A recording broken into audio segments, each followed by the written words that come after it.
చూడండి. ముందుగా నిన్న అంటే డిసెంబర్ 11వ తేదీన తిరుమలలో స్వామివారిని మొత్తం 65,887 మంది భక్తులు దర్శనం చేసుకున్నారు. అందులో స్వామివారికి మొత్తం 25,725 మంది భక్తులైతే తలనీలాలను సమర్పించారండి.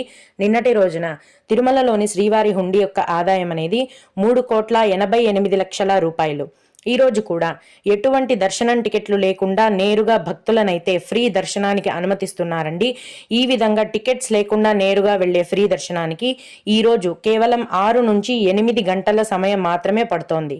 అలాగే తిరుపతిలో ఇచ్చే సర్వ దర్శనం టికెట్లను తీసుకొని దర్శనానికి వెళ్లే భక్తులకు దర్శనానికి 4 గంటల సమయం పడుతోంది.